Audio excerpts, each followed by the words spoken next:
શાલોમ, good evening, praise the lord. આ સમયને માટે ઈશ્વર પિતાનો આભાર માનીએ છીએ. આખો દિવસ પ્રભુએ સંભાળ્યા, સાચવ્યા, ને આ સાંજના સમયે આપણને પ્રભુના વચનો શીખવાને માટે, સમજવાને માટે આ જે સમય આપ્યો છે એને માટે ઈશ્વર પિતાનો આભાર માનીએ છીએ. હું ભૂલી જવું એ પહેલાં એક વાત ખાસ કહેવા માગું છું. આવતીકાલે મધર્સ ડે છે અને સર્વ માતાઓને મારા અને મારા કુટુંબ તરફથી હેપી મધર્સ ડે. માતાઓનું જે રોલ છે જીવનમાં, ફેમિલીમાં, એ બહુ અદ્ભુત છે.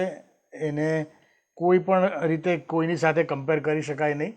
અને માતા એ એક આશીર્વાદ સમાન છે. ઈશ્વરે બહુ અદ્ભુત એવો આશીર્વાદ આપણને આપ્યો છે કે માતાઓ આપણને આપી, ને માતા છે ત્યારે આપણું અસ્તિત્વ છે. ને એટલા માટે સર્વ માતાઓને મારા હૃદયથી એમને અભિનંદન પાઠવું છું.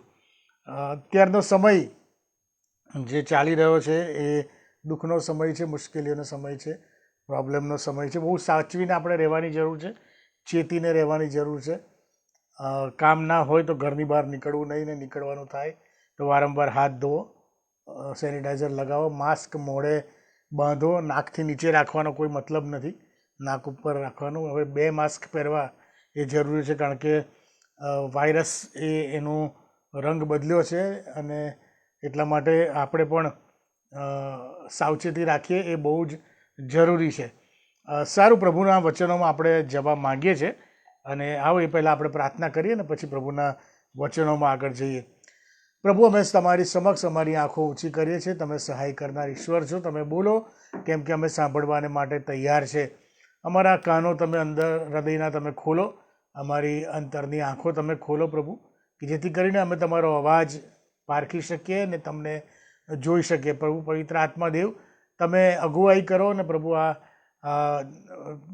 બાઇબલ અભ્યાસનું જે સેશન છે પ્રભુ, એમાં તમે દોરવણી આપો એવું તમારી પાસે આગ્રહભરી પ્રાર્થનાની વિનંતી કરું છું. હું જબળ પાત્રને પણ તમારા હાથમાં સોંપું છું. મારી નિર્બળમાં તમારું સામર્થ્ય પ્રગટ થાય એવું તમારી પાસે માગું છું. સર્વ માન મહિમાને તને આપું છું. તમામ અંધકારની સત્તાઓ અત્યારે આ સમય ઉપરથી, અમારી જાત ઉપરથી, આ જગ્યા ઉપરથી, આ સિસ્ટમ ઉપરથી ઈસુના નામમાં તોડી નાખું છું. હવે પછીનો સમય તમારા હાથમાં સોંપતા મારી આ પ્રાર્થના પ્રભુ ઈસુના નામમાં ગુજારું છું. માટે સાંભળો અને અમારો સ્વીકાર કરો બાપ. આમેન. સારું, આપણે જે સિરીઝ ચાલી રહી છે તો do you really know the God you worship, જે ઈશ્વરને તમે ભજો છો તેને ખરેખર શું તમે ઓળખો છો. 9મો પાર્ટ છે આજે. અને ગયા શનિવારે આપણે 8મો જે પાર્ટ હતો એનો ટોપિક હતો સોવર્નિટી ઓફ ગોડ, અને એ સબ પાર્ટ એ હતો. અને આજે પણ સેમ સબ્જેક્ટ છે, સોવર્નિટી ઓફ ગોડ એટલે ઈશ્વરનું સર્વોપરીપણું, અને એનો સબ પાર્ટ આજે બી છે. ગઈ વખતે એ પાર્ટ હતો ને આજે બી પાર્ટ છે. ને ગઈ વખતે એ પાર્ટમાં આપણે જોયું હતું કે જે સર્વોચ્ચ ઈશ્વર છે, કે જે સર્વોપરી ઈશ્વર છે, એ એક જ ઈશ્વર હોઈ શકે, નોટ એવરી વન. કારણ કે આ જગતમાં આપણે ગઈ વખતે જોયું એ પ્રમાણે ઘણા સો કોલ્ડ દેવી દેવતાઓ છે, કરોડો દેવી દેવતાઓ છે, પણ એ બધા જ દેવી દેવતાઓ એ સર્વોચ્ચ ઈશ્વર ના હોઈ શકે. સર્વોચ્ચ ઈશ્વર અથવા તો સર્વોપરી ઈશ્વર એ એક જ હોઈ શકે. અને ગઈ વખતે પાર્ટ એમાં, સર્વોપરી ઈશ્વરના પાર્ટ એમાં આપણે ઈશ્વરના સર્વોપરીપણાની 4 લાક્ષણિકતાઓ, એના પેરામીટર્સ 4 આપણે પાર્ટ 8માં જોયા હતા. સબ પાર્ટ બી અને પાર્ટ 8માં આપણે જોયા હતા. તે પહેલી બાબત જે છે એ તો સનાતન ઈશ્વર, જે સર્વોપરી ઈશ્વર છે એ સનાતન, ઇટર્નલ ગોડ, એનું પહેલું સર્વોપરીપણું છે. બીજી જે બાબત છે એ તો અવિનાશી, ઇમોર્ટલ ગોડ, એ બાબત છે. ત્રીજી બાબત એ અદૃશ્ય ઈશ્વર, ઇનવિઝિબલ ગોડ. અને ચોથી બાબત એ એકાકી દેવ, sorry, the only God, one and only God.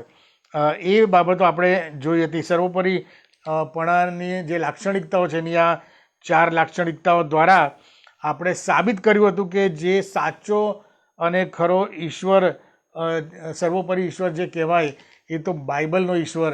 એ આ 4 લાક્ષણિકતાઓ આપણે એપ્લાય કરી હતી અને એ સાબિત થયું હતું. The God of Bible is sovereign God. બાઇબલનો જે ઈશ્વર છે એ સર્વોપરી ઈશ્વર છે. અને આજે પાર્ટ 9માં એના સબ પાર્ટ બીમાં આપણે સર્વોપરી ઈશ્વરના સર્વોપરીપણાની બીજી 3 બાબતો જોવાના છે. આપણે ગઈ વખતે 4 જોઈતી પ્લસ આજે 3 એટલે 7. એમ તો ઘણી બધી બાબતો છે પણ મુખ્ય બાબતો આપણે એ જોવાના છે. પણ એ પહેલાં મારી તમને વિનંતી છે કે જો તમે પાર્ટ 8નો સબપાર્ટ એ ના જોયો હોય લાસ્ટમાં તો તમે એને જરૂર જોજો, કારણ કે એ જોશો તો આજનો પાર્ટ જે છે 9મો પાર્ટ અને સબપાર્ટ બી એ તમને સમજવામાં બહુ સહેલું પડશે, કારણ કે બંને ઇન્ટરલિંક છે. એટલે પેલો બેઝ જે છે એ તમે જો સમજી જશો તો આજના એમાં સમજણ પડશે તમને. કારણ કે આ જે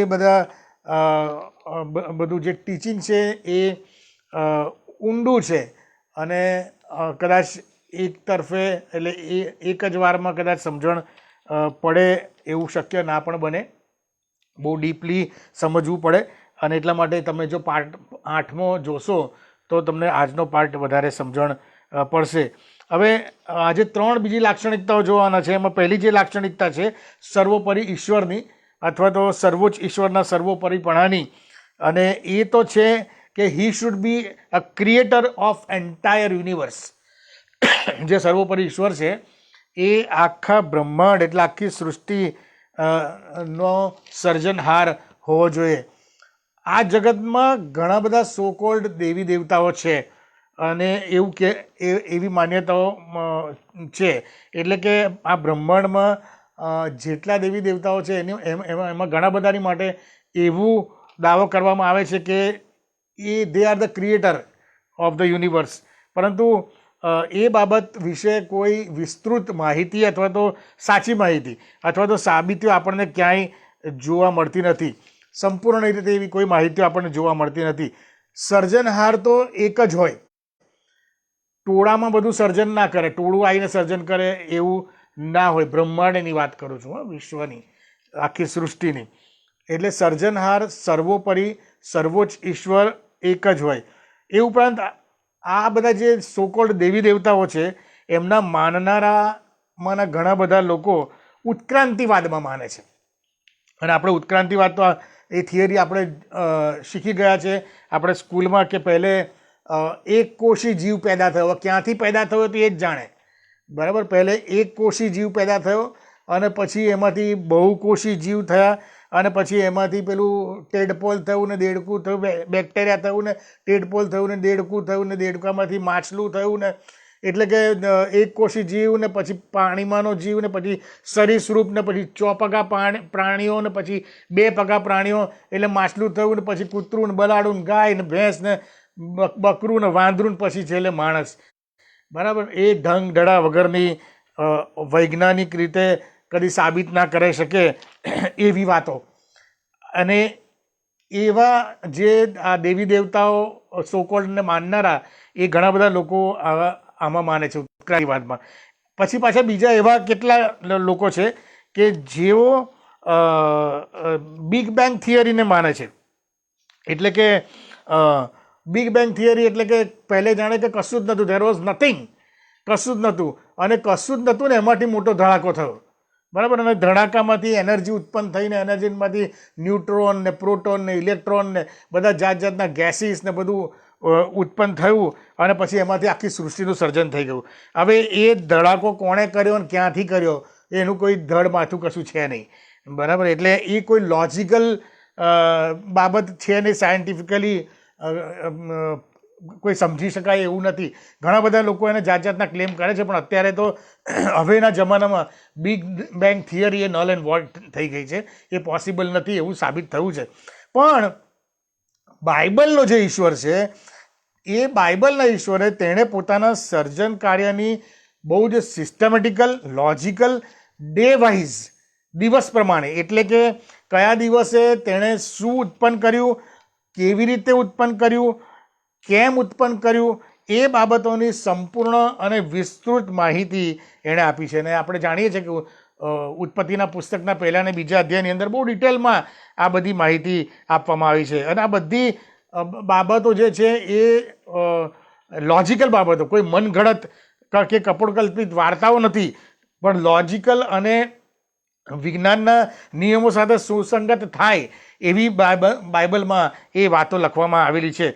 એટલે આપણે બધી બાબતો અત્યારે ડિટેલમાં જોવા માંગતા નથી, કારણ કે એ બધી બાબતો આ જ series do you really know the God you worship, આ જ સિરીઝના ચોથા પાર્ટમાં, પાર્ટ 4માં the creator of the universe એ ટોપિકની અંદર બહુ ડિટેલમાં આપણે એ બધું જોઈ ગયા છે, અને એટલે અત્યારે આપણે એને જોવા માંગતા નથી. એ ઉપરાંત 11 ઓક્ટોબર 2020માં નડિયાદમાં જે લિમેન્ટ સન્ડે થયો હતો એમાં મેં પ્રભુનું વચન આપ્યું હતું. એ યુટ્યુબ પર છે, તમે GRCની ચેનલ પર જોશો તો યુટ્યુબ પર છે. એમાં ઉત્પત્તિ વિશે મેં ઘણી બધી બાબતો, બહુ તથ્યવાળી બાબતો લીધી હતી.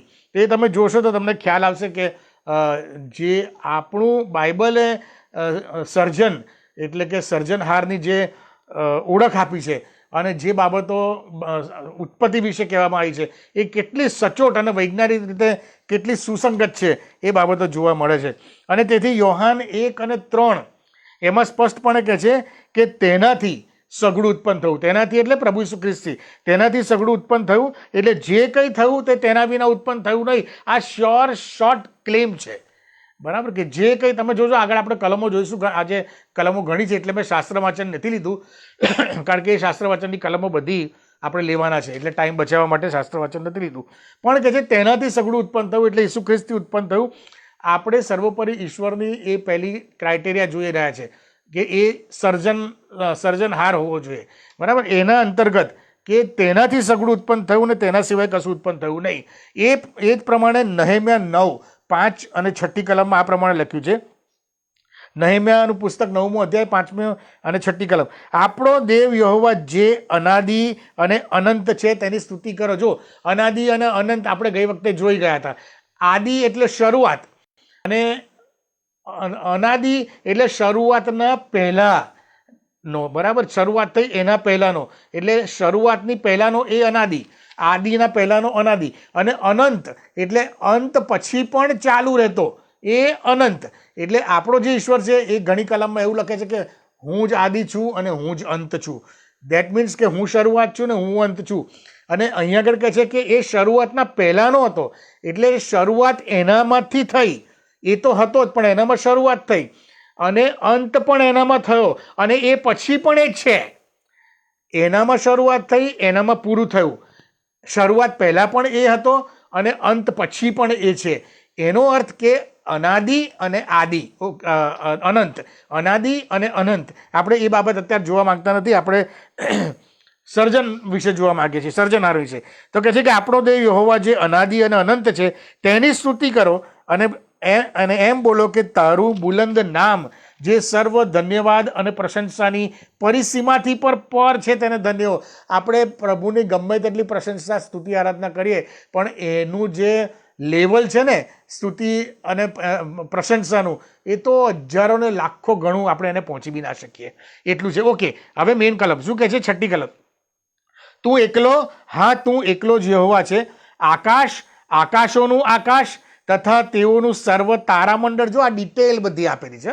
આકાશ, આકાશોનું આકાશ, તેઓનું સર્વ તારામંડળ, પૃથ્વી તથા તે પરના સર્વ પ્રાણી પદાર્થો એટલે કે જીવ સૃષ્ટિ, અને પછી કહે છે સમુદ્ર તથા તેઓમાંના સર્વ જીવજંતુઓ તે ઉત્પન્ન કર્યા છે. એટલે આકાશ અને આકાશોનું આકાશ, એટલે કે સ્થૂળ બાબતો જે કુદરત છે એની વાત કરવામાં આવી છે. સમુદ્ર એટલે કુદરતની વાત કરવામાં આવી છે. પછી કે પ્રાણી એટલે પૃથ્વી પર ચાલનારા પ્રાણી અને સમુદ્રના જીવજંતુઓ એટલે કે જીવ સૃષ્ટિની વાત કરવામાં આવી છે. અને પછી કહે છે કે તું તે સર્વનું રક્ષણ કરે છે અને આકાશનું સૈન્ય તને ભજે છે. આ જે આકાશનું સૈન્ય છે એ સ્પિરિચ્યુઅલ રિલીફ, બરાબર, એ આત્મિક બાબતો, દૂતો ને બધી બાબતો છે. એટલે અહીંયા આગળ 3 બાબત આપણે આગળ ડિટેલમાં જોવાના છે. અહીંયા આગળ સર્જન શું કર્યું છે? તો કહે છે જીવ સૃષ્ટિનું સર્જન કર્યું છે, કુદરતનું સર્જન કર્યું છે અને આત્મિક સૃષ્ટિનું સર્જન કર્યું છે. આ બહુ પ્રિસાઇઝ બાબત અહીંયા આગળ આપવામાં આવી છે, બરાબર. આ પેલી ઉત્ક્રાંતિવાદ અને બિગ બેંગ જેવું ગપગોળા અહીંયા આગળ નથી, પણ એકદમ લોજિકલ વાત અહીંયા આગળ આપવામાં આવી છે. ને એ જ પ્રમાણે યશાયા 45, 12 અને 18મી કલમ, યશાયા 45, 12 અને 18માં આ પ્રમાણે લખ્યું છે, પૃથ્વી મેં બનાવી ને તે પર મેં માણસને ઉત્પન્ન કર્યું. મેં, હા, મારા હાથે જ આકાશોને પ્રસાર્યા ને તેમના સર્વ સૈન્યોને આજ્ઞા આપી. સી, ઈશ્વર, સર્વોત્તમ ઈશ્વર, સનાતન ઈશ્વર, બાઇબલનો ઈશ્વર શું કરે છે અહીંયા? હી ટેક્સ ધ રિસ્પોન્સિબિલિટી, અહીંયા જવાબદારી. He says that I am the creator, અને એ ડિસ્ક્રાઇબ કરે છે કે મેં શું શું બનાવ્યું. બરાબર? એટલે પૃથ્વી પણ મેં બનાવી ને માણસોને પણ મેં બનાવ્યા. પેલું નહીં ઉત્ક્રાંતિવાદમાંથી કે દેડકા, વાંદરા, કૂતરા, બલાડામથી બધા ઉત્પન્ન થઈ ગયા. No, not like that. પ્રભુ કહે છે I made it, it is my creation, મેં બનાવ્યું છે, પ્રભુ એવું કહે છે. અને એ પ્રમાણે 18મી કલમ શું કહે છે? યશાયા 45 ને 18મી કલમ, આકાશોને ઉત્પન્ન કરનાર યહોવા તે જ દેવ છે. તમે જોજો આજે કલમો બધી આપણે આગળ જોવાના છે, બધી મોટાભાગની કલમોની અંદર સર્જનાત્મક ઈશ્વરનો જે સર્જનહાર છે એને એમ્ફસાઇઝ કરે છે કે God is the creator, God of the Bible is the creator. બરાબર? બાઇબલનો જે ઈશ્વર છે એ ક્રિએટર. શું કહે છે? આકાશોને ઉત્પન્ન કરનાર યહોવા તે જ દેવ છે, પૃથ્વીનો બનાવનાર તથા તેનો કરતા તે છે. તેણે એને સ્થાપન કરી, ઉજ્જળ રહેવા સારું એને ઉત્પન્ન કરીને. સી, આ હવે એનું રીઝન બી બતાવે છે. બરાબર? ઉજ્જળ રહેવા સારું એને ઉત્પન્ન કરી નથી, તેણે વસ્તીને સારું તેને બનાવી. તે એવું કહે છે કે હું યહોવા છું and none other than me, બીજો કોઈ નહીં.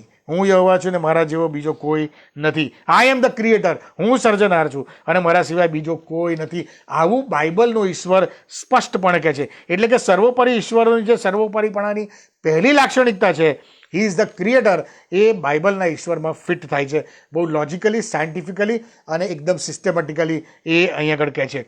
હવે બીજી લાક્ષણિકતા, પેરામીટર, સર્વોપરી ઈશ્વરના સર્વોપરીપણાની બીજી લાક્ષણિકતા, એટલે કે જે ખરો, સાચો અને સર્વોચ્ચ ઈશ્વર કે સર્વોપરી ઈશ્વર છે એને કશાની ગરજ ના હોઈ શકે. આ એની બીજી લાક્ષણિકતા. He should be self sufficient, he should not be dependent on anything or anybody. એ ઇન્ડિપેન્ડન્ટ, સ્વનિર્ભર, એ બીજા કોઈ ઉપર નિર્ભર નથી. જ્યારે તમે બીજા પર નિર્ભર હો ને ત્યારે તમને એની ગરજ પડે, તમે બીજા પર ડિપેન્ડન્ટ હો ત્યારે તમને એની ગરજ પડે. પણ સર્વોચ્ચ ઈશ્વર જે છે એ બીજા પર ડિપેન્ડન્ટ નથી, ઉલટું બીજા એની પર ડિપેન્ડન્ટ છે. એ કોઈની પર નભતો નથી, પણ બીજા એની પર નભે છે અને બીજાને નભાવી રાખે છે. એટલે તમે બીજા પર આધાર રાખતા હોય તો તમે સ્વનિર્ભર ના હોય, ત્યારે તમને બીજાની ગરજ પડે. પણ સર્વોપરી ઈશ્વર જે છે, સર્વોચ્ચ ઈશ્વર જે છે, એને કશાની ગરજ નથી. He has not obligated to anyone or anybody or anything. બરાબર? એટલે પ્રેરિતોના કૃત્ય 17મો અધ્યાય અને 24 ને 25 બહુ સરસ બાબતો લખી છે. પ્રેરિતોના કૃત્ય 17મો અધ્યાય 24 અને 25. 24મી કલમમાં આ પ્રમાણે કહે છે, જે દેવે જગત તથા તેમાંનું સગળું ઉત્પન્ન કર્યું. જો અહીંયા બી સર્જનહારની વાત થઈ, એ પોતાના સર્જનની વાત કરે છે દરેક વખત. શું કહે છે? જે દેવે જગત તથા તેમાંનું સગળું ઉત્પન્ન કર્યું, તે આકાશ તથા પૃથ્વીનો પ્રભુ હોવાથી. હા, આકાશ અને પૃથ્વી, આખી સૃષ્ટિ આવી ગઈ. બરાબર? એનો પ્રભુ હોવાથી હાથે બાંધેલા મંદિરોમાં રહેતો નથી. એટલે ઘણી વખત છે ને, આપણે આ દેવળમાં જાઓ તો બહુ પ્રાર્થના થાય તો બહુ સારું થાય, પેલી ફલાણી એમાં જાઓ તો બહુ ગજબનું થાય, આ દેવળમાં ગજબ. ના ના ના ના ના, ખોટી વાત છે. પ્રભુ કહે છે કે હું હાથે બાંધેલા મંદિરોમાં રહેતો જ નથી. બરાબર? હા, એ પવિત્ર સ્થાન છે. આપણે એને ભેગા થઈને પ્રભુનું ભજન કરવા માટે આપણે સોશિયલી એવું સ્થાન બનાવ્યું છે, પવિત્ર મંદિર બનાવ્યું છે, પ્રભુનું ભજન કરીએ છીએ ત્યાં આગળ. બરાબર છે, નો ડાઉટ. પણ તમે પ્રભુ કરતાં એ મંદિરને વધારે સ્થાન આપો ને, દેટ ઇઝ નોટ એપ્રોપ્રિએટ. એના અર્થમાં પ્રભુ કહે છે કે હું કહે છે આકાશ તથા પૃથ્વીનો પ્રભુ હોવાથી હાથે બાંધેલા મંદિરોમાં રહેતો નથી. હું નથી કહેતો, આ બાઇબલ કહે છે. બરાબર?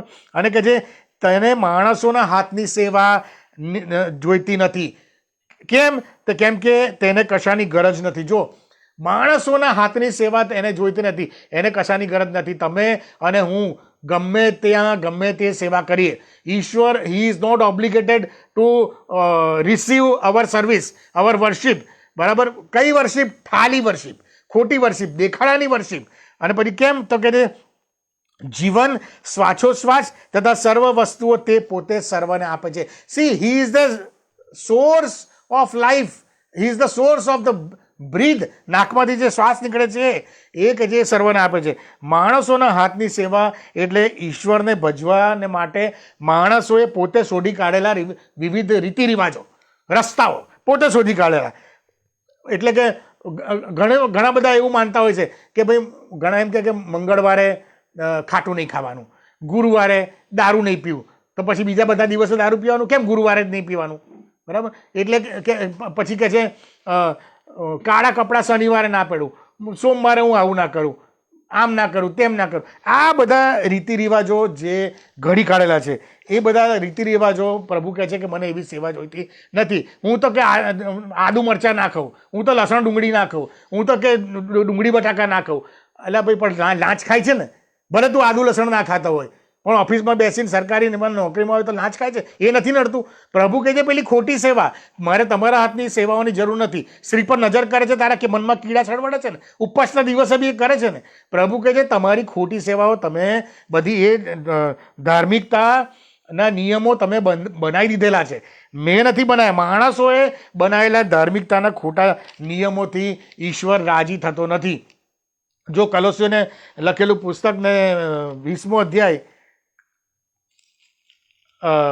બીજો અધ્યાય, કલોસી બીજો અધ્યાય અને 20મી કલમમાં શું કહે છે? કલોસી 2 અને 20માં આ પ્રમાણે કહે છે, જો તમે ખ્રિસ્તની સાથે જગતના તત્વો સંબંધી મુઆ. હવે આ જે છે ને ખોટી બાબતોની વાત કરવામાં આવી છે, ખોટી વિધિઓની વાત કરવામાં આવી. શું કહે છે? જો તમે ખ્રિસ્તની સાથે એટલે વધસ્તંભ પર પ્રભુ ઈસુ ખ્રિસ્ત મૃત્યુ પામ્યો એની સાથે જો તમે મુઆ એટલે તમે એનો સ્વીકાર કર્યો, તો પછી કહે છે જગતમાં જીવનારાની પેઠે વિધિઓને આધીન કેમ થાવ છો? બરાબર, વિધિઓ બનાવી દીધી છે કે ભાઈ આવું કરવાનું હોય તો આ વિધિ, આમ કરવાનું હોય તો આ વિધિ, આ કરવાનું ફલાણું કરવાનું તો આ વિધિ. એટલે વિધિઓથી જ તમારું પૂરું થવાનું, તો પછી તમારે ઈશ્વરની જરૂરત શું હતી? વિધિઓ જ કર્યા કરો. પ્રભુ કહે છે આ ખોટી વર્શિપ છે, આ ખોટી સેવા, મને તમારા હાથની સેવાઓની જરૂર નથી. એટલે શું કહે છે? વિધિઓને અધીન કેમ થાવ છો? 21મી કલમ, જેમ કે અમુકને અડકવું નહીં, અમુકને ચાખવું નહીં, હાથમાં લેવું નહીં, એ સગડા વાના વપરાશથી નાશ પામનારા છે. બરાબર. અને પછી કહે છે કે વિધિઓ તો માણસની સ્વૈચ્છિક સેવા, નમ્રતા તથા દેહ દમન વિશે જ્ઞાનનો આભાસ તો છે. જો સ્વૈચ્છિક સેવા એટલે સેલ્ફ ઇમ્પોઝડ વર્શિપ, બરાબર, પોતે ઠોકી બેસાડેલી સેવા, વર્શિપ. કે ભાઈ ઘણા શું કરતા હોય છે ખબર છે? પાપ અને પુણ્યનું બેલેન્સ કરતા હોય છે. પાપ કરે ને એટલે કે ભાઈ કૂતરાને રોટલી ખવડાવી દેજો, કીડીને આટલું ચણ આપી દેજો, બરાબર, 5 ગરીબને બ્રાહ્મણોને જમાડી દેજો, કે 5 પાદરીઓને જમાડી દેજો, બરાબર. તો તમે શું માનો છો કે તમારે જે પાપ કરેલા છે એ બેલેન્સ થઈ જશે? નો. એ કહે છે સ્વૈચ્છિક સેવા. આ સ્વૈચ્છિક સેવા કે તમે બીજાની સેવા કરીને એવું માનો છો કે તમારા પાપ ઢંકાઈ જશે, કદી પાપ માફ નહીં થાય તમારા, બરાબર. પાપોની માફી તો વધસ્તંભ પર જ મળે છે.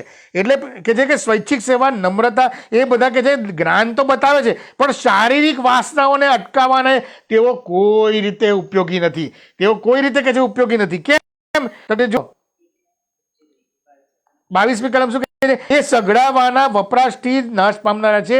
એ વિધિઓ તો માણસોની આજ્ઞા તથા શિક્ષણ પ્રમાણે છે. આ તો માણસોનું શિક્ષણ છે, દેવનું શિક્ષણ નથી.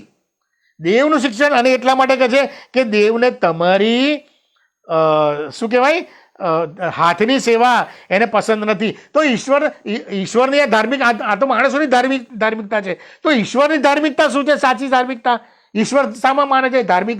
બાઇબલ કહે છે ધાર્મિકતા એટલે શું? બાઇબલ કહે છે, જો યાકૂબનો પત્ર તેનો પહેલો અધ્યાય ને 26 ને 27મી કલમ, યાકૂબ 1:26-27માં કહે છે, જો તમારામાંનો કોઈ માને કે હું પોતે ધાર્મિક છું પણ પોતાની જીભને વશ કરતો નથી, તે પોતાના મનને છેતરે છે અને એવા માણસની ધાર્મિકતા વ્યર્થ છે. તમે દેવળોમાં, મંદિરોમાં તમે ગમે તેટલી સેવા કરતા હોય સાહેબ, તમે ગમે તેટલા પુલપીટ પર સેવા કરતા હોય કે પુલપીટ નીચે સેવા કરતા હોય, પણ તમે તોછડા હો, પણ તમે કોઈનું અપમાન કરી નાખતા હોય, તો પ્રભુ કહે છે તમારી સેવાનો કોઈ મતલબ જ નથી. એ ખોટી ધાર્મિકતા છે. તો સાચી ધાર્મિકતા શું છે? તો 27મી કલમ શું કહે છે? આ બાઇબલ કહે છે ધાર્મિકતાની. જ્યારે તમે વાત કરો ને ત્યારે બાઇબલ કહે છે. શું કહે છે? વિધવાઓની અને અનાથોની તેઓના દુઃખની વખતે મુલાકાત લેવી, ફોટા નહીં પડાવવાના.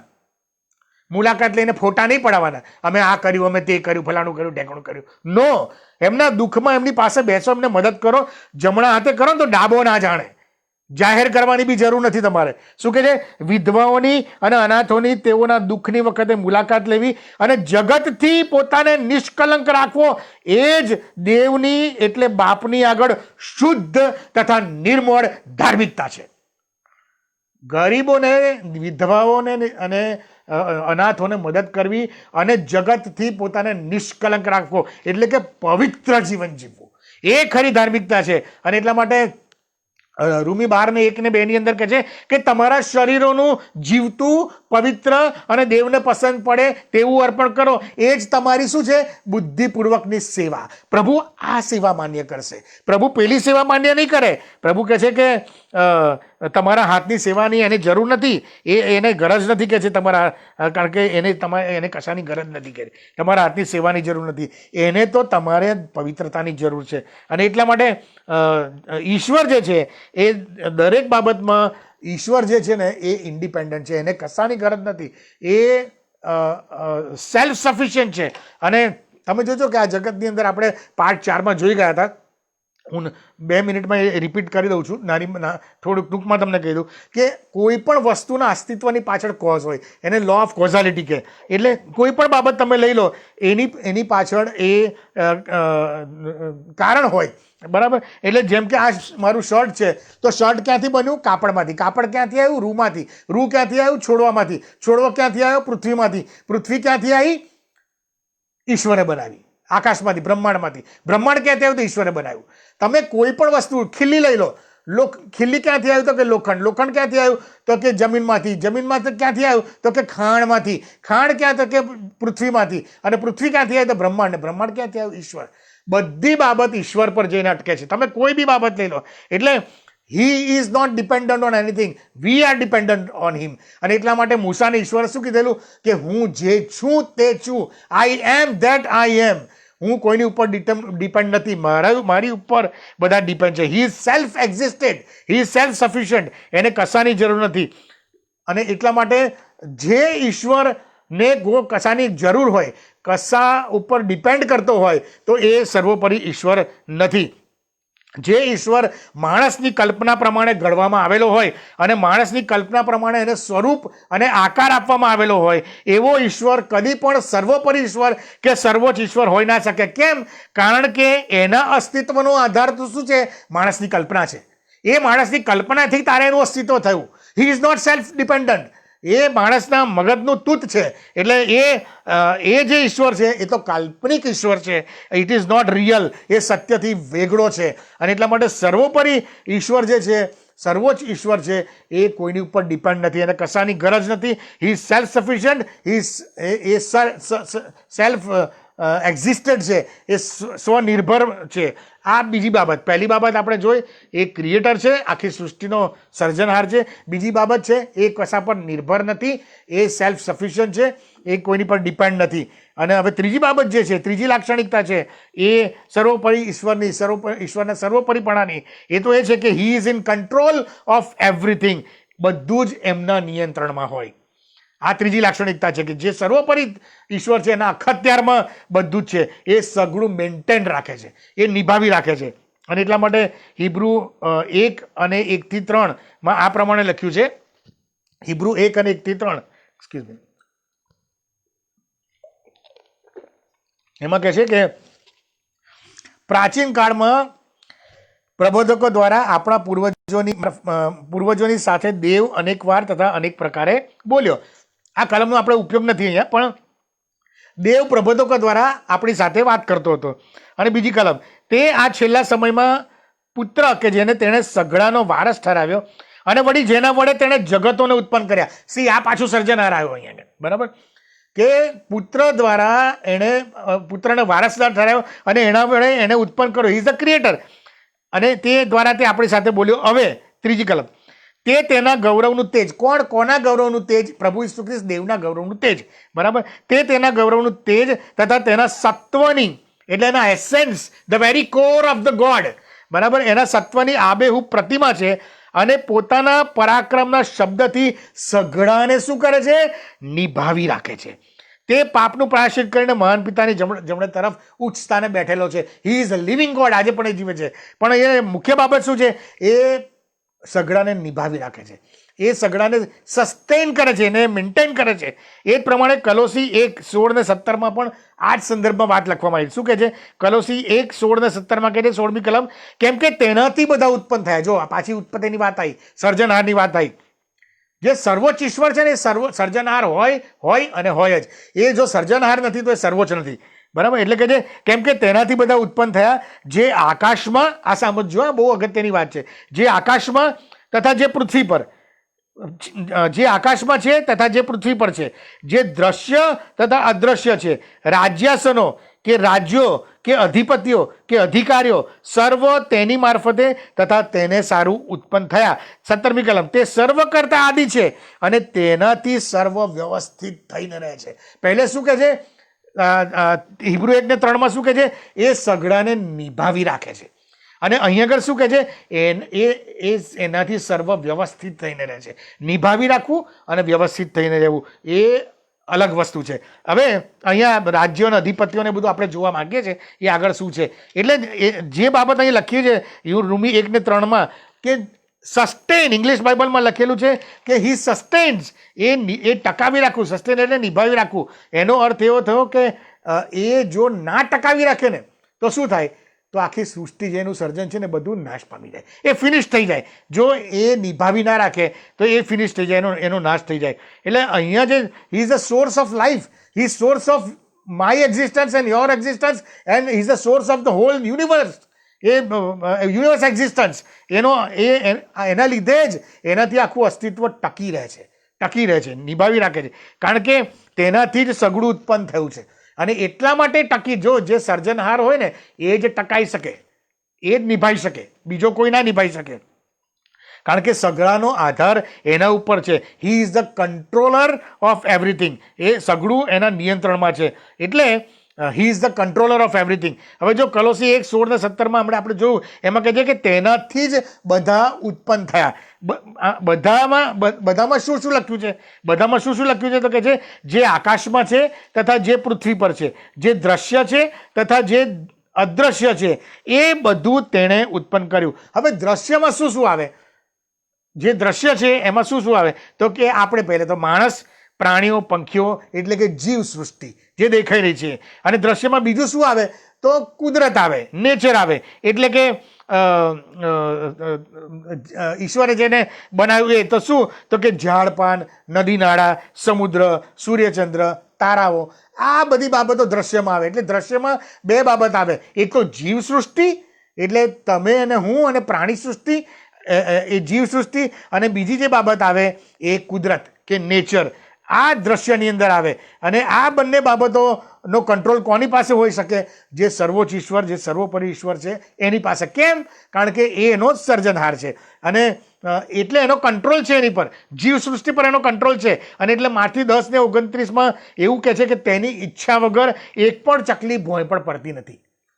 હી ઇઝ ઇન કંટ્રોલ. એની ઈચ્છા વગર પાંદડું બી નથી હલતું, સાહેબ. બરાબર? He is in control of everything. નાનામાં નાની માઇક્રો બાબત જે હોય ને એ પણ એના કંટ્રોલમાં છે. અને મોટામાં મોટી જાયન્ટ મેક્રો બાબત એ પણ એના કંટ્રોલમાં છે. કઈ રીતે? તો માથી 10:30 શું કહે છે ખબર છે? તમારા માથાના નિમાડા ગણેલા છે. તમે કલ્પના કરો, માણસના માથાના નિમાડા કેટલા? 1,70,823, 1,02,570. તમે ને હું સાયન્સ કદી ગણી ના શકે, સાહેબ. પણ બાઇબલ કહે છે કે બધા તમારા માથાના નિમાડા પણ ગણેલા છે. એટલે પૃથ્વી પર જેટલા વ્યક્તિઓ છે ને, જેટલા સ્ત્રીના પુરુષો, એ બધાના માથાના નિમાડા ઇન્ડિવિજ્યુઅલી ઈશ્વરે ગણેલા છે. અને he knows by heart. Isn't it amazing? He knows by. Bible કહે છે કે તમારા, એટલે મારા એકલાના માથાના નહીં, કે મારી પત્નીના માથાના નહીં, દુનિયાના સર્વ માણસોના માથાના નિમાડા એને ગણેલા છે. નાનામાં નાની, ઝીણામાં ઝીણી વાત. બરાબર? એ પણ એના કંટ્રોલમાં છે. અને મોટી બાબતો જો આપણે જોવા માંગીએ તો એ પણ એના કંટ્રોલમાં છે.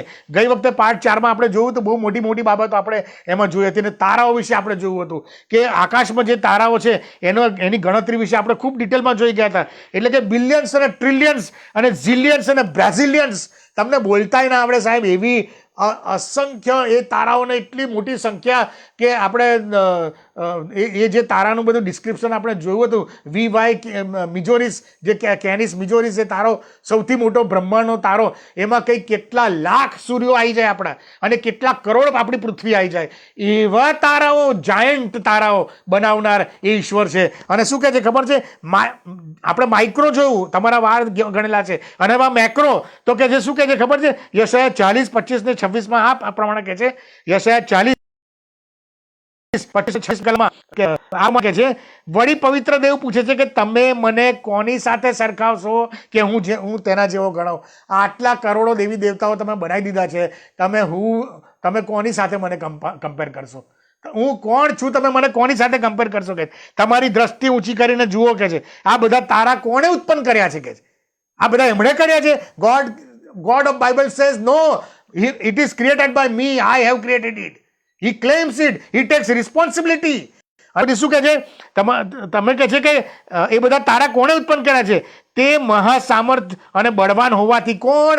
The God of Bible, he is Almighty God, સર્વશક્તિમાન ઈશ્વર, સર્વોચ્ચ ઈશ્વર, અને મહાસામર્થ અને બળવાન હોવાથી શું કહે છે? પોતાના પરાક્રમના મહાત્મ્યથી, the might of his power, the might of his power, એના મહાત્મથી તેઓના સંખ્યાબદ્ધ સૈન્યને, એટલે દરેક તારાઓને આજ સુધી સાયન્સ એક્યુરેટ તારાઓની ગણતરી કરી શક્યું નથી. એ ખાલી એઝમ્પશન્સ કરે છે. પણ બાઇબલ શું કહે છે? The God of Bible says કે સંખ્યાબદ્ધ તારાઓના સૈન્યને એ બહાર કાઢી લાવે છે, અને તે સર્વને નામ દઈને બોલાવે છે, અને એમાંનો એક રહી જતો નથી. અબજો, ઝિલિયન્સ, ટ્રિલિયન્સ અને બિલિયન્સ તારાઓ ને પ્રભુ નામ દઈને બોલાવે છે, અને એકય તારો નામ દીધા વગર રહી જતો નથી. God remembers by heart the name of each and every stars. We are worshiping that God. Isn't it amazing? Macro બાબત એ મહાન બાબત છે. નાનામાં નાની બાબત પણ એના કંટ્રોલમાં છે, અને મોટામાં મોટી બાબત પણ એના કંટ્રોલમાં છે. અને એટલા માટે કલોસી 1:16 આ પ્રમાણે લખ્યું છે કે દ્રશ્ય અને અદ્રશ્ય વસ્તુઓ, એટલે કે દ્રશ્ય બાબતોમાં આપણે જોઈ કે પહેલે જીવસૃષ્ટિ, એટલે કે મનુષ્ય અને પ્રાણીઓ અને પંખીઓ, અને બીજી દ્રશ્ય બાબતમાં બીજી બાબત આપણે એ જોઈ કે કુદરત, નેચર અથવા તો સૃષ્ટિ, એટલે કે નદી, નાળા, સમુદ્ર, પર્વતો, સૂર્ય, ચંદ્ર, તારાઓ, જંગલો. અને હવે જે ત્રીજી બાબત આપણે જોવા માંગીએ છીએ એ તો કે છે અદ્રશ્ય વસ્તુઓ, એટલે કે આત્મિક સૃષ્ટિ. પહેલી જીવ સૃષ્ટિ, પછી સ્થૂળ સૃષ્ટિ એટલે નેચર, જીવ સૃષ્ટિ એટલે આપણે, અને હવે કે છે આત્મિક સૃષ્ટિ. ત્રીજી બાબત આત્મિક સૃષ્ટિ, એટલે કે અદ્રશ્ય બાબતો. આત્મિક સૃષ્ટિ એટલે કે દૂતો અને દુષ્ટાત્માઓ. સામાન્ય રીતે જ્યારે આપણે દૂતો એવો શબ્દ બોલે, આપણા મગજમાં દૂતોનો વિચાર આવે ત્યારે 2 પાંખવાળો સફેદ ચમકતો, હાથમાં કદાચ તારો ને એવું બધું આપણે કલ્પના, માથા પર મુંગટ આવીને એવી બધી કલ્પના કરતા હોય છે. પરંતુ નોબડી નોઝ, બાઇબલમાં ઘણી જગ્યાએ દૂતોનું ડિસ્ક્રિપ્શન આપેલું છે. That is not the subject right now, એટલે આપણે જોતા નથી. પણ દૂતોના પ્રકાર પણ બાઇબલમાં ઘણા બધા આપેલા છે. એની કેટેગરી છે, દૂતોની હાયરકી છે, અને એમાં અમુક પ્રકાર જે આપેલા છે એમાં સૌથી ઉપર જે છે, ટોપમાં જે ટોપ દૂતો છે એ તો સેરાફિમ, દેટ ઇઝ શું કહેવાય, ગ્રુપ ઓફ એન્જલ્સ. એ સેરાફિમ, પછી કરુબિમ, પછી થ્રોન્સ, પછી ડોમિનિયન્સ, પછી વર્ચ્યુઝ, પાવર્સ, પ્રિન્સિપાલિટીઝ, આર્કેન્જલ્સ, અને છેલ્લા લેવલના જે છે એ એન્જલ્સ. આ એક હાયરકી છે.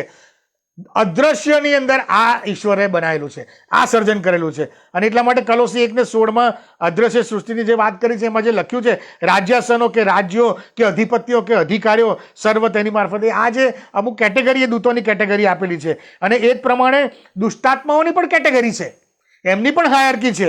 અને એફએસી 6 અને 12 એમની હાયરકીનો થોડોક અંશ આપણને જોવા મળે છે. અને એમાં શું કહે છે કે આપણું આ યુદ્ધ રક્ત તથા માંસની સામે નહીં, પણ અધિપતિઓની સામે, અધિકારીઓની સામે, આ અંધકારરૂપી જગતના સત્તાધારીઓની સામે, આકાશી સ્થાનોમાં દુષ્ટતાના આત્મિક લશ્કરોની સામે, એટલે કે અધિપતિઓ, અધિકારીઓ, સત્તાધારીઓ, ઊંચા દરજ્જાના ઊંચા રેન્કવાળા આ દુષ્ટાત્માઓ છે, અને દુષ્ટતાના આત્મિક લશ્કરો એટલે નીચલી કેટેગરીવાળા જે દુષ્ટાત્માઓ છે એ છે. એ જેમ દૂતોમાં કરુબીમ, સરાફીમ ને આર્કેન્જલ ને એન્જલ્સ આવે છે અને સામાન્ય દૂતો, એ પ્રમાણે શૈતાનના લશ્કરમાં પણ એવી હાયરકી છે. હવે જો આપણી ઓરિજિનલ બાબત કલોસી 1:16-17 શું કહે છે? જે આકાશમાં છે તથા જે પૃથ્વી પર છે, જે દ્રશ્ય છે તથા જે અદ્રશ્ય છે, તે સર્વ તેની મારફતે ઉત્પન્ન થયા અને તેનાથી સર્વ વ્યવસ્થિત થઈને રહે છે. ઇંગ્લિશ બાઇબલમાં કહે છે કે in him all things hold together. એનાથી સર્વ વ્યવસ્થિત રહે છે, એટલે એ સર્વને બાંધી રાખે, હોલ્ડ ટુગેધર. ગ્રીક શબ્દ જે છે, એક ગ્રીક શબ્દ છે, એનું નામ છે સનિસ્ટેમી, SUNISTEMI, સનિસ્ટેમી. આ જે સનિસ્ટેમી ગ્રીક શબ્દ છે એ ગ્રીક બે શબ્દોને ભેગા કરીને બનાવવામાં આવે છે. એક તો જે સન અને બીજો હિસ્ટેમી. એટલે સન એટલે ટુગેધર, સાથે રાખવું, એનો અર્થ એવો થાય છે ટુગેધર. અને હિસ્ટેમી જે છે ટુ સ્ટેન્ડ અથવા તો ટુ પ્લેસ અથવા તો મૂકવું, એટલે કે સાથે રાખીને મૂકવું, એટલે કે એને મેન્ટેન કરવું, એને જોડી રાખવું. હોલ્ડ ટુગેધર, એને પકડી રાખવું, એટલે કે એને નિયંત્રણમાં રાખવું, એને અંકુશમાં રાખવું. તમે વિચાર કરો કે આ પૃથ્વી ઉપર સૂર્ય, ચંદ્ર, તારાઓ બધા હોલ્ડ ટુગેધર છે. સૂરજ એની ધરી છોડી દે, પૃથ્વી એની ધરી છોડી દે, તારાઓ એની ધરી છોડી દે, સમુદ્રને બાંધી રાખેલો છે, એ એની લિમિટ છોડી દે તો શું થાય? બાઇબલ કહે છે કે તેનાથી સગળું વ્યવસ્થિત થઈને રહે છે. હી હોલ્ડ્સ ટુગેધર. એ અંકુશ છે, એનો કંટ્રોલ છે એની ઉપર, અને હી કંટ્રોલ્સ એવરીથિંગ. હી હોલ્ડ્સ ટુગેધર એવરીથિંગ. કોણ નિયંત્રણમાં રાખી શકે છે? કોણ નિયંત્રણમાં રાખે છે? તો કે છે જે સર્વોચ્ચ ઈશ્વર છે એ રાખી શકે છે. કોને રાખે છે? તો કે જે આકાશમાં છે, જે પૃથ્વી પર છે, જે દ્રશ્ય છે, જે અદ્રશ્ય છે, એટલે કે આખી સૃષ્ટિ, એ બધાને એ કહે છે કે નિયંત્રણમાં રાખે છે. દ્રશ્ય, અદ્રશ્ય એટલે કે જીવ સૃષ્ટિ, કુદરત અને આત્મિક સૃષ્ટિ, આ ત્રણેયને એ સર્વોચ્ચ ઈશ્વર જે હોય ને એનું નિયંત્રણ એની પર હોવું જોઈએ. પ્રેરિતોના કૃત્ય 17:24, કલોસી 1:16 અને હિબ્રુ 1:2, આ ત્રણની અંદર સરખી બાબતો લખવામાં આવી છે. એમાં એવું કહે છે કે તેનાથી એટલે કે ઈસુથી જગતો તથા તેમાંનું સગળું ઉત્પન્ન થયું. આ ત્રણ કલમોની અંદર આ એક સારાંશ છે કે ઈસુથી જગતો તથા તેમાંનું સગળું ઉત્પન્ન થયું. દેટ મીન્સ કે હી is the creator of the universe. પછી સૃષ્ટિનો સર્જનહાર છે ઈસુ ખ્રિસ્ત. પછી પ્રેરિતોના કૃત્ય 17:25 એવું કહે છે કે જીવન તથા શ્વાસોશ્વાસ તથા સર્વ વસ્તુઓ તે પોતે સર્વને આપે છે. એટલે કે શ્વાસોશ્વાસ બંધ થઈ જાય, એ શ્વાસોશ્વાસ, આજે મારા નસકોરામાં શ્વાસ ચાલે છે, એ મને આપી રહ્યો છે ડેઈલી તારે. મારા નસકોરામાં શ્વાસ એ નિભાઈ રહ્યો છે મને, એ બંધ કરી દે, અટકાવી દે તો શું થાય? આઈ એમ ડેડ. પતી ગઈ વાત. એટલે નસકોરામાં શ્વાસ જ્યારે આપે છે તો નસકોરામાં શ્વાસ કેવી રીતે ચાલે છે? તો કે છે એ હવા, પાણી અને ખોરાક એ આપણને આપે છે. હી ગીવ્સ અસ. એ કહે છે કે હમણાં આપણે વાંચ્યું કે જીવન તથા શ્વાસોશ્વાસ તથા સર્વ વસ્તુઓ તે આપણને આપે છે. સર્વ વસ્તુઓ એટલે શું? હવા, પાણી અને ખોરાક. હમણાં ઓક્સિજનની કેવી મારામારી ચાલે છે સાહેબ. ઓક્સિજન લેવો એટલે ભારે થઈ ગયું સાહેબ. અને હમણાં જ એક સર્વેમાં વાંચ્યું હતું કે માણસ રોજ 500 લીટર ઓક્સિજન લે છે, એની કિંમત 13.5 લાખ રૂપિયા થાય છે. તમે અને હું રોજ 13.5 લાખ રૂપિયાનો ઓક્સિજન ખાઈએ છીએ સાહેબ. તમારી ઉંમર પ્રમાણે ગણી નાખો, કરોડો અબજો રૂપિયાનો ઓક્સિજન આ પ્રભુ પ્રોવાઈડ કરે છે. He maintain that, he sustain that. એ તમને આપે છે, એ નિભાવી રાખે છે તમને. એ નિભાવી રાખવા માટે શ્વાસોશ્વાસ આપે છે, અને શ્વાસોશ્વાસ નિભાવી રાખવા માટે એ હવા, પાણી અને ખોરાક આપે છે. અને એટલા માટે હિબ્રુ 1:3 સ્પષ્ટપણે કહે છે કે તે પોતાના પરાક્રમના શબ્દથી સઘળાને નિભાવી રાખે છે. He is the sustainer of everything. એ નિભાવી રાખે છે. That means Jesus Christ is the sustainer. આપણે પહેલે જોયું કે Jesus Christ is the creator. Now second thing, Jesus Christ is the sustainer of the universe. એ પાલનહાર છે, સસ્ટેનર છે, એ નિભાવી રાખનાર છે. અને ત્રીજી બાબત કલોસી 1:17 કે તેનાથી સગળું વ્યવસ્થિત થઈને રહે છે. એટલે કે હી હોલ્ડ્સ એવરીથિંગ ટુગેધર. એ સર્વ બાબતો ઉપર નિયંત્રણ ધરાવે છે, તેનાથી જ બધું કંટ્રોલ રહે છે.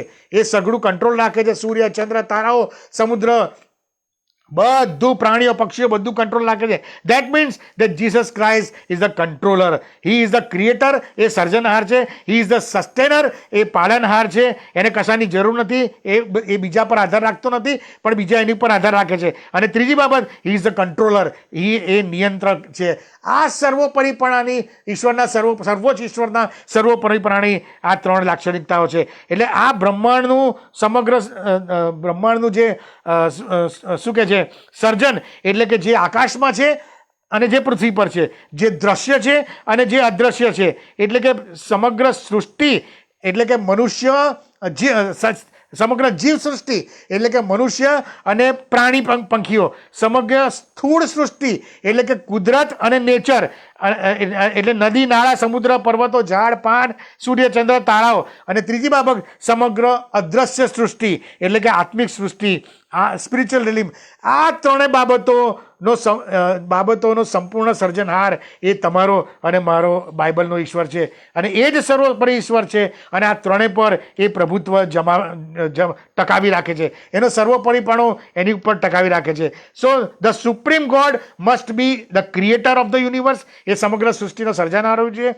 હી should be the sustainer of the universe, એ દરેકને ટકાવી રાખતો હોવો જોઈએ. એ કોઈની પર નભતો ના હોવો જોઈએ, પણ એના પર સગળું નભેલું હોવું જોઈએ.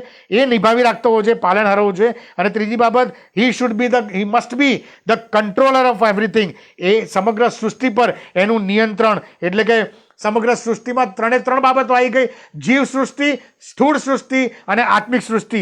એ 3 પર એનો કંટ્રોલ હોવો જોઈએ. અને આપણે આગળ જોઈ ગયા કે જગતમાં એવા સો કોલ્ડ દેવી દેવતાઓ, હજારો ને કરોડો દેવી દેવતાઓ છે, પણ બધા જ દેવી દેવતાઓ સર્વોપરી ઈશ્વર ના હોઈ શકે. કેમ? કારણ કે all of them are not creator, all of them are not sustainer, all of them are not controller.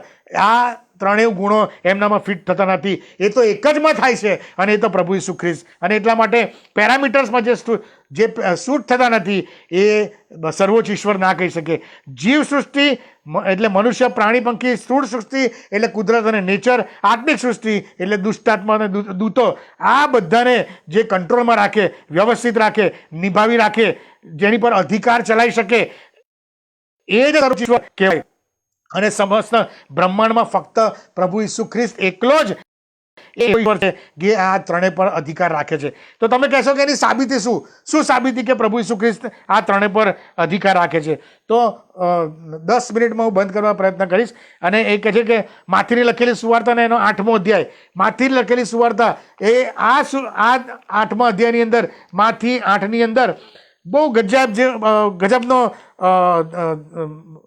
વચન આપેલું છે અહીં આગળ. અને એમાં આ 3 બાબતો એટલે સોવર્નિટી ઓફ ગોડ, ઈશ્વરના સર્વોપરીપણાની 3 બાબતો કે એ જીવ સૃષ્ટિ પણ એના કંટ્રોલમાં છે, નેચર પણ એના કંટ્રોલમાં છે, અને આત્મિક સૃષ્ટિ સ્પિરિચ્યુઅલ રિલીમ એ પણ એના કંટ્રોલમાં છે. અને જો આપણે આ બાબતો જોઈએ, માથીની લખેલી સુવાર્તા તેનો 8મો અધ્યાય અને બીજી કલમમાં કહે છે, અને જુઓ, એક કોડિયાએ આવીને તેને પગે લાગીને કહ્યું કે ઓ પ્રભુ, જો તું ચાહે તો તું મને શુદ્ધ કરી શકે છે. ત્યારે તેણે હાથ લાંબો કર્યો અને તેને કહ્યું કે હું ચાહું છું કે તું શુદ્ધ થા. અને તરત તે પોતાના કોઢથી શુદ્ધ થયો. માણસના શરીર ઉપર જે કંઈ પણ ડિસ્ક્રિપન્સી છે, માણસના શરીરનો બનાવનાર કોણ છે? ઈશ્વર છે. કાર હોય, કારનો જે તમે તમારી કાર મારુતિ હોય કે પછીથી હુન્ડાઈ હોય કે હોન્ડા હોય કે ગમે તે તમારી કાર હોય, તમારી કારમાં કંઈ પ્રોબ્લેમ થાય તો તમે ક્યાં જાઓ છો? તમે મેન્યુફેક્ચરર પાસે જાઓ છો, તમે એના વર્કશોપ પર જાઓ છો. કારણ કે એણે એને બનાવી છે, એના પાર્ટ ખબર છે. એ ત્યાં જશે એટલે એને સારી કરી દેશે, એને રિપેર કરી દેશે. So the creator of the universe, creator of the human being knows where the wrong thing is going on. અને એટલા માટે અહીંયા કહે છે, શું કહે છે કે પેલો જે કોડિયો આવ્યો અને ઈશ્વરે કહે છે 1 જ મિનિટની અંદર પ્રભુ ઈસુ ખ્રિસ્તે એને સાજો કરી દીધો. એટલે કે જીવ સૃષ્ટિ ઉપર ઈશ્વરનો અધિકાર છે. એ જ પ્રમાણે 5મી કલમ, અને ઈસુ કાફરનાહુમમાં બેઠો ત્યારે એક જમાદારે તેની પાસે આવીને તેને વિનંતી કરીને કહ્યું કે ઓ પ્રભુ, મારો ચાકર ઘરમાં પક્ષઘાતી એટલે પેરાલિસિસ થઈને પડેલો છે ને તેને ભારે પીડા થાય છે.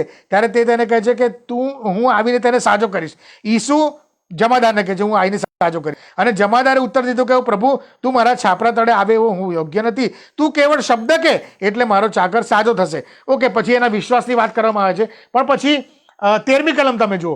13મી કલમમાં શું કહે છે? અને ઈસુએ તે જમાદારને કહ્યું કે જા, જેવો તે વિશ્વાસ કર્યો છે તેવું જ તને થાવ. અને તે જ ઘડીએ તે ચાકર સાજો થયો. ક્યાં સાજો થયો?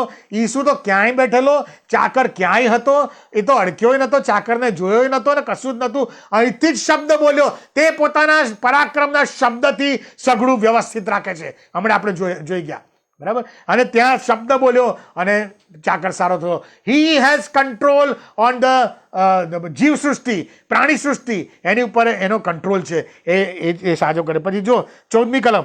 અને ઈસુએ પિત્તરના ઘરમાં આવીને તેની સાસુને તાવે માંદી પડેલી દીઠી અને તે તેના હાથને અડક્યો એટલે તેનો તાવ જતો રહ્યો ને તેણે ઉઠીને તેની સેવા કરી. Isn't it amazing? એને અડક્યો જ ને એ જતો રહ્યો. આવું તો માનવોની બહુ જ આપણે બાબતો જોઈ છે. પ્રભુ ઈસુ ખ્રિસ્તે સાજા કર્યા. એટલે જીવ સૃષ્ટિ ઉપર ઈસુ ખ્રિસ્તનો કંટ્રોલ છે, એનો કંટ્રોલ છે. હવે બીજી બાબત, નેચર ઉપર, બરાબર. હવે જો 23મી કલમ. અને હોડી પર તે ચડ્યો ત્યારે તેના શિષ્યો તેની સાથે ગયા. અને જો સમુદ્રમાં એવું મોટું તોફાન થયું કે તે હોડી મોજાઓથી ઢંકાઈ ગઈ, પણ તે પોતે ઊંઘતો હતો. ત્યારે તેઓએ તેની પાસે આવીને તેને જગાડીને કહ્યું કે ઓ પ્રભુ, અમને બચાવ, અમે નાશ પામીએ છીએ. અને તે તેઓને કહે છે કે ઓ અલ્પ વિશ્વાસીઓ, તમે શા વાસ્તે ભયભીત થયા છો? પછી તેણે ઉઠીને પવનને તથા સમુદ્રને ધમકાવ્યા અને મહાશાંતિ થઈ. ત્યારે તે માણસોને અચરજ થઈને કહ્યું કે એ શી તરહનું માણસ છે કે પવન તથા સમુદ્ર પણ તેનું માને છે. જબરજસ્ત તોફાન સમુદ્રમાં, ભયંકર તોફાન કે જે મોજાઓથી હોડી ઢંકાઈ ગઈ હતી અને શિષ્યો ગભરાઈ ગયા. આપણા જીવનમાં અત્યારે તોફાનો ચાલી રહ્યા છે. કોરોનાના તોફાનો ભયંકર ચાલી રહ્યા છે. પ્રભુ આપણી સાથે જ છે. પ્રભુ કહે છે ઓ અલ્પ વિશ્વાસીઓ, એની પર વિશ્વાસ રાખવાની જરૂર છે. પ્રભુ તમને સાજા કરી શકે છે. પ્રભુ તોફાનોને બંધ પાડી શકે છે. પ્રભુ તમારા દરેક રોગો લઈ જઈ શકે છે. આપણા જીવનની તોફાનોને પ્રભુ શાંત કરી શકે છે. અને અહીંયા આગળ શું કહે છે? સમુદ્રને કહે છે એણે ધમકાવ્યો. અને શું થયું? સમુદ્રમાં શાંતિ થઈ? ના, શાંતિ નહીં થઈ. સમુદ્રમાં મહાશાંતિ થઈ. અ ગ્રેટ પીસ, મહાશાંતિ થઈ સમુદ્રમાં. કહે છે જબરદસ્ત શાંતિ થઈને શિષ્યો કહે છે એટલે આ તો કેવું માણસ છે કે પવન તથા સમુદ્ર પણ એનું માને છે. He is in control of nature. આખી સૃષ્ટિ એના કંટ્રોલમાં છે. કેમ? Because he is the controller, he is the creator of the universe. એ સમુદ્રનો બનાવનાર છે, એ પવનોનો બનાવનાર છે, એ એની પર અધિકાર જમાવે છે. માણસો પર, જીવ સૃષ્ટિ પર અધિકાર છે, કુદરત પર અધિકાર છે. અને હવે ત્રીજી બાબત, આત્મિક સૃષ્ટિ. શું કહે છે? અને 28મી કલમ. અને પેલે પાર ગરદાનીના દેશમાં તે પહોંચ્યો ત્યારે ભૂત વળગેલો માણસ કબરમાંથી નીકળતા તેને મળ્યા. અને તેઓ એવા બિહામણા હતા કે તે માર્ગે કોઈનાથી જવાતું નહોતું. અને જુઓ, તેઓએ બૂમ પાડતા કહ્યું કે ઓ દેવના દીકરા, અમારે તારે શું છે? જો સાંભળો, કે છે કે આ માણસ એટલો ભયંકર ને એનો ત્રાસ એટલો બધો હતો કે એ રસ્તા પર કોઈથી જવાતું નહોતું. એ રસ્તો આઇસોલેટ થઈ ગયેલો, બંધ થઈ ગયેલો. એ સમયના રાજા કે સેનાધિપતિઓ કે એ સમયનું કાયદાકીય માળખું હશે, એ પણ કશું નહોતું કરી શકતું, જઈ જ નતા શકતા. એટલા બધા બિહામણા ને ભયંકર એ આ દુષ્ટાત્મા વળગેલો માણસ હતો. અને પછી કહે છે પ્રભુ ત્યાંથી ગયો ત્યારે એ માણસનો ત્રાસ ત્યાં ભયંકર હશે. એ લોકો એ નથી થર થર થર કાપતા હતા. પણ કહે છે કે એણે જ્યારે ઈસુને જોયો ત્યારે શું કીધું? અને જુઓ, તેઓએ બૂમ પાડતા કહ્યું કે ઓ દેવના દીકરા, અમારે ને તારે શું છે? સમય અગાઉ તું અમને પીડા દેવાના અહીંયા આવ્યો છે શું? C, he has accepted. શું એક્સેપ્ટ કર્યું? કે આ પ્રભુ છે અને એક સમય આવશે ત્યારે આ અમને શિક્ષા કરવાનો છે અને અમારે એને ઊભે થવાનું છે. એને ઓળખી પાડ્યો એને કંટ્રોલરને. અને એટલે હજુ તો સમય નથી આવ્યો પ્રભુ અને તું અમને શિક્ષા કરવાના આવી ગયો છું. અને પછી કહે છે કે જો તું પીડા દેવાના આવે છે શું? હવે તેઓથી બહુ આગું ઘણા ભૂંડોનું એક ટોળું ચડતું હતું. અને ભૂતોએ તેને વિનંતી કરી કે જો તું અમને કાઢે તો ભૂંડોના ટોળામાં અમને મોકલજો. હજુ તો ઈસુ કંઈ બોલ્યા નહોતા, કાઢ્યા નહોતા, પણ અમને ખબર હતી કે આ એક ઓથોરિટી છે, આ અમારો કંટ્રોલર છે અને એ અમને કહેશે કે ચાલ ગેટ આઉટ. એટલે અમારે જવું જ પડશે.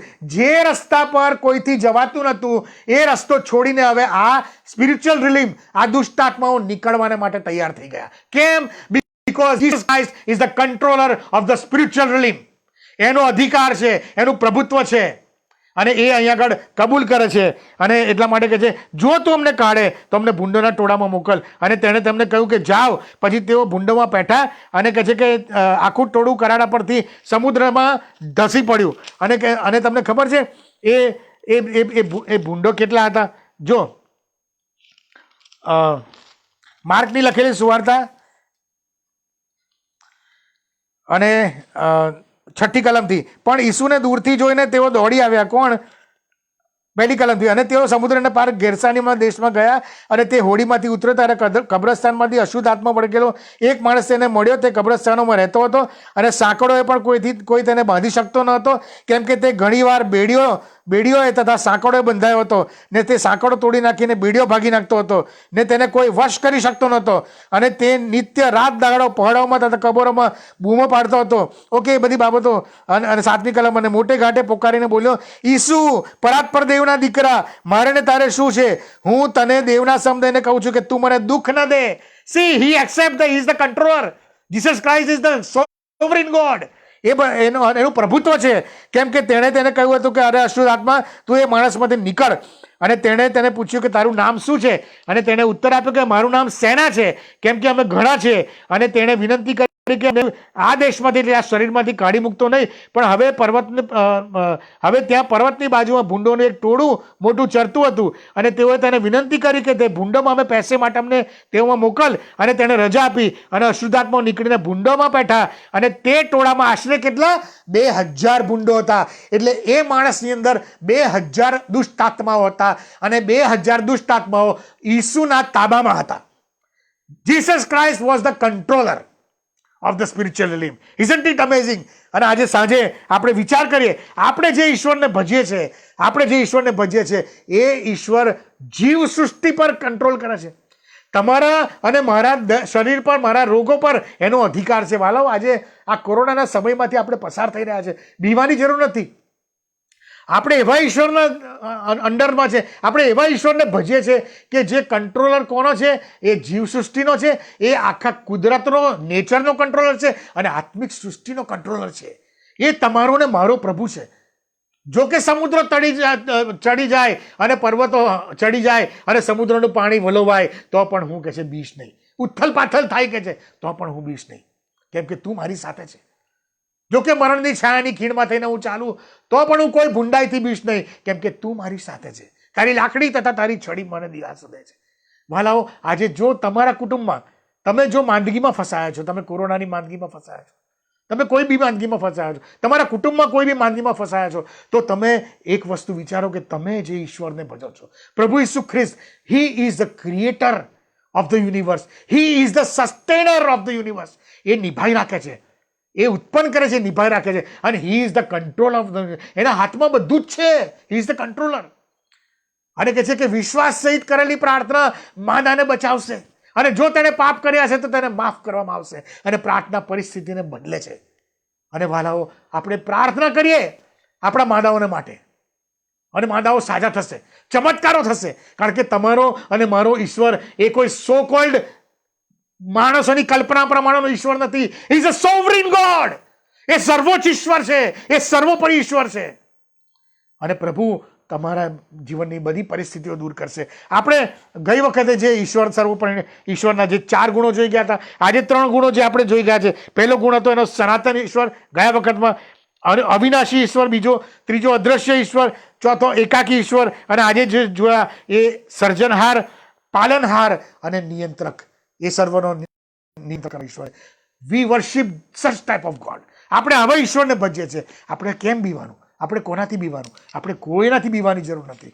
ભય, ઈશ્વરે આપણને ભય તથા દાસત્વનો આત્મા નથી આપ્યો. એણે આપણને સામર્થ્યનો, પ્રેમનો અને સાવધ બુદ્ધિનો આત્મા આપ્યો છે. એણે આપણને કીધું છે જો કે તું પડી જાય તો પણ તું છેક જમીન દોસ્ત થઈને, બીમાર થયા, માંદા થયા, બીવાની જરૂર નથી. પાઉલ પણ માંદો થયો, એને કાંટો હતો. પાઉલના કપડાના અડકવાથી માદાઓ સાજા થઈ જતા હતા, પણ પાઉલને સાજા પણ ના મળ્યું. એમાં ઈશ્વરનો મહિમા હતો.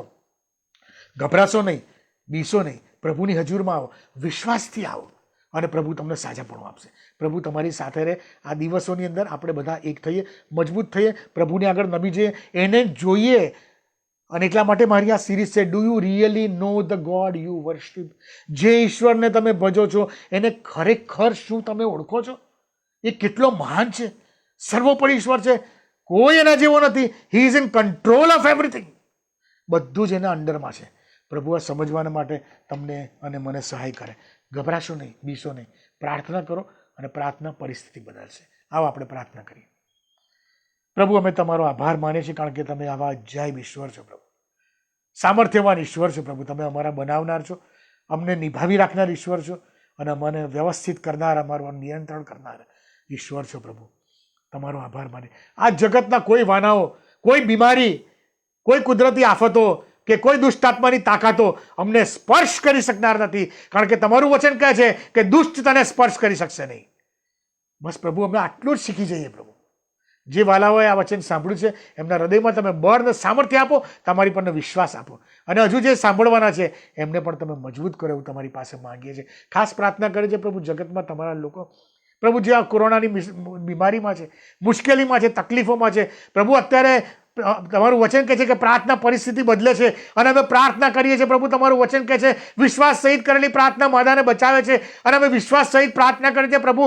એ દરેક કોરોનાથી જે ગ્રસ્ત થયેલા છે, એ મ્યુકોર માઇક્રોસિસથી જે ગ્રસ્ત થયેલા છે અને કોરોનાની બીજી સાઇડ ઇફેક્ટ્સથી ગ્રસ્ત થયેલા છે, એ દરેક બીમાર વ્યક્તિઓને ઈસુ નાઝરીના નામમાં અત્યારે હું તમારી ચરણોમાં લાવું છું, વધસ્તંભની હાડમાં લાવું છું. ઈસુના નામમાં કોરોના ઉપર અધિકાર લઈને એની સગડી તાકાત આ સમયે ઈસુના નામમાં હું તોડી નાખું છું. Be healed in the name of Jesus. જે આ પ્રાર્થના સાંભળે છે, જે બીમાર છે, ઈસુના નામમાં સાજા થઈ જાઓ. ઈસુના સોળમાંથી નીકળેલું સાજાપણાનું પરાક્રમ એમના પગના તળિયાથી લઈને માથાના તાલકા સુધી ઈસુના નામમાં વહેતું કરું છું. એ પુનરુત્થાનનું પરાક્રમ ઈસુના નામમાં એમના શરીરના અણુએ અણુમાં વહેતું કરું છું. Be healed in the name of Jesus. ઈસુના નામમાં સાજા થાવ. દરેક અંધકારની સત્તાઓને પ્રભુ ઈસુના નામમાં હું તોડી નાખું છું, કારણ કે દરેક શત્રુના દરેક પરાક્રમ પર ઈસુએ મને અધિકાર આપ્યો છે. અને તમારું વચન કહે છે કે મારા શિષ્યો ભૂતોને કાઢશે અને માદા ઉપર હાથ મૂકશે અને તે સાજા થશે. અને અત્યારે આ સમયે પ્રભુ, અમારા જે વાલાઓ એ માદા છે એ સર્વના માથા પર ઈસુના નામમાં હાથ મૂકીને હું એમને સાજા જાહેર કરું છું. I declare them healed in the name of Jesus. Hallelujah, hallelujah, hallelujah, hallelujah. ધન્યવાદ, ધન્યવાદ, ધન્યવાદ. તમારા નામને ધન્યવાદ, તમારા નામની સ્તુતિઓ, તમારા નામને પ્રભુ અમે માન મહિમાને ગૌરવ આપીએ છીએ પ્રભુ. એ સર્વની સાથે ને પાસે રહો. એમની નાણાંની જરૂરિયાતો તમે પૂરી કરો.